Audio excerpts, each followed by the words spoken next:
What if I told you that the latest solution to climate change from Big Ag isn't even a solution at all? In fact, it might even make things worse.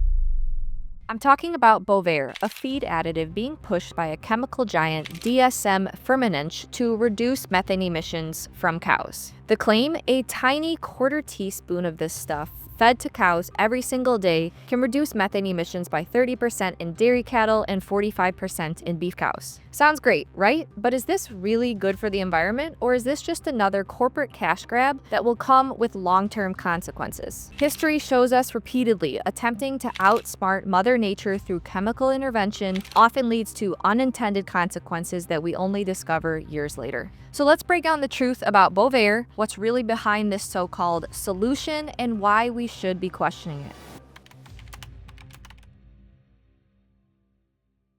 So what exactly is Bovaer? On the surface, it sounds simple. It's a synthetic compound that's supposed to lower methane emissions by messing with cows' digestive systems. To be clear, Bovaer is not a natural solution, it's a chemical one. This feed additive contains 60% silicon dioxide, 30% propylene glycol that's derived from petroleum, and just 10% of the active compound 3-NOP.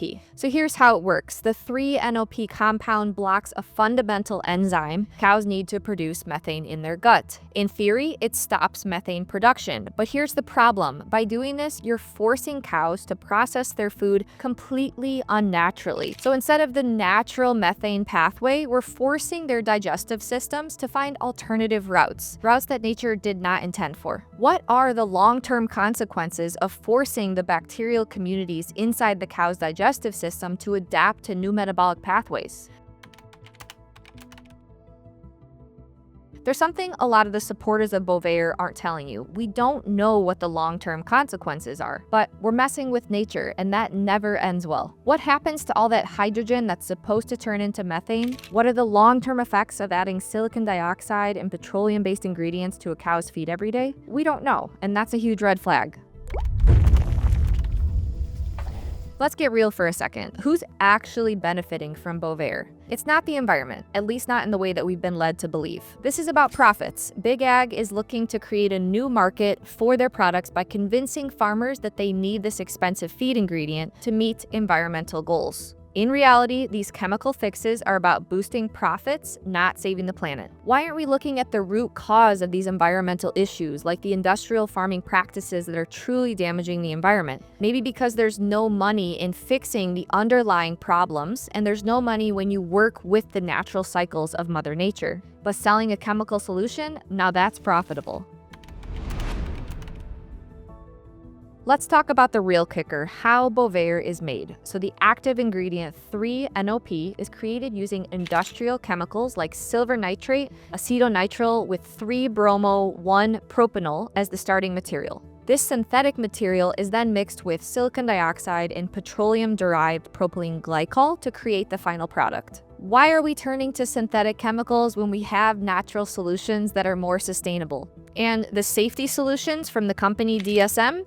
They don't exactly inspire confidence. DSM Firmenich and their partners like Arla quickly point to 15 years of trials and extensive testing. But when you dig into the actual research, a different picture emerges, one with limited studies, concerning findings, and corporate-controlled data. Here's something that's crucial to understand. The safety studies fall under European Union Regulation number 1831-2003. This is a framework with a crucial flaw. The manufacturer provides their own safety data. While the European Food Safety Authority reviews this data, they rely heavily on company-provided summaries with limited access to the raw data. Independent verification? Nearly impossible due to prohibitive study costs. This creates an obvious conflict of interest. So when I looked at the actual studies, there were some troubling limitations. Like many tests were done in vitro, meaning lab dishes, or on rats. The studies that were on cows were short-term with small sample sizes. Researchers really didn't properly assess consumer exposure to milk or dairy products from cows fed this supplement. One of the studies said the potential for DNA damage, quote, cannot be ruled out, and a 2-year rat study found an increase in rare intestinal tumors that researchers admitted, quote, cannot be considered a chance finding. Then there were 2 studies that assessed dairy cow tolerance. In a 16-cow study, the feed intake dropped significantly. Even more alarming, quote, 2 cows had to be euthanized prematurely due to reduced feed intake and lethargy. And then in a second 80-cow study, they found changes in blood work and notably smaller ovaries in treated cows. Again, what are the long-term implications of this? So in this case, the safety studies reveal a potentially rushed approval process based on limited and short-term data, didn't provide much information on long-term accumulation or long-term effects, and there were concerning findings that warrant more investigation. Studies were ultimately designed and provided by the very company profiting from the product's sale. Now, the success of this product depends on the mindset that cow burps are a problem.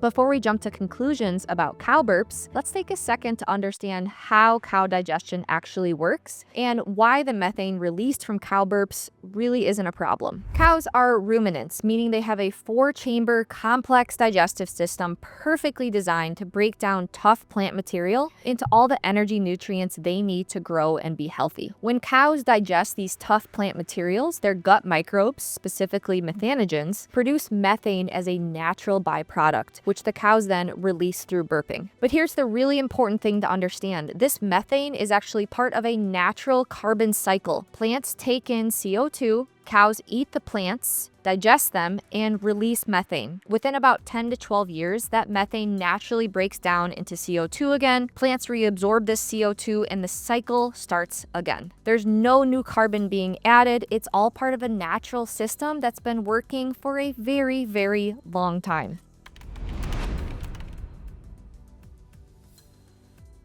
So again, why are we pushing chemical solutions like Bovaer to fix something that's natural? Because it isn't profitable to work with and support the natural cycles of Mother Nature. Carbon dioxide, CO2, is often misrepresented as a natural pollutant, but it is a critical component of life on Earth. The real issue lies not in CO2 itself, but in the disruption of the natural carbon cycle, largely driven by industrial practices that prioritize profit over true sustainability. Quite frankly, the real environmental damage is coming from something that Big Ag doesn't want to talk about. Industrial and chemical-based agriculture not only introduces toxic chemicals into the environment, but it disrupts this natural carbon cycle. Healthy soil below our feet plays an integral role in carbon sequestration, which balances proper carbon exchanges between the atmosphere, plants, and soil. Our living soil is being decimated and turned into dead dirt with industrial chemicals. Plus, chemical fertilizers used in industrial agriculture rely on fossil fuels and create new greenhouse gas emissions that aren't part of the natural cycle.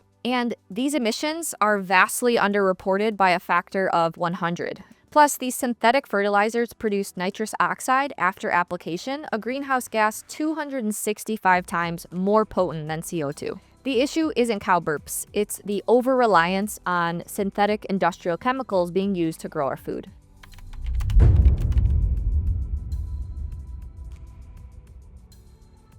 So instead of creating synthetic solutions that disrupt natural processes, we should be focusing on regenerative agriculture, practices that work with Mother Nature, not against it. But here's the catch: regenerative practices can't be patented. Big Ag can't make money off of it. That's why they're pushing synthetic solutions like Bovaer. But the truth is, the answer isn't in chemicals. It's returning to natural, sustainable farming practices. So what can you do? The first would be to support regenerative farming. So this supports a system that works with the Earth's natural cycles, not one that tries to outsmart them. This involves connecting with farmers and farm cooperatives who respect natural processes through the use of regenerative agriculture farming practices, rather than trying to outsmart them with synthetic chemicals. Buy as much of your meat, dairy, and produce from regenerative farmers and regenerative farm cooperatives as you can. And the second thing would be to be skeptical of Big Ag and don't fall for the marketing hype around solutions that are just new ways to sell you chemicals. At the end of the day, we do not need more chemicals in our food system. We need to listen to nature and let it do what it's been doing perfectly for a very, very long time. Let's focus on real solutions, not profit-driven quick fixes. Mother Nature already has the answer, but maybe it's time we actually start listening. Thanks for watching, and if you're passionate about creating and supporting a sustainable food system, make sure you like, subscribe, and share this video. Together, we can make a difference.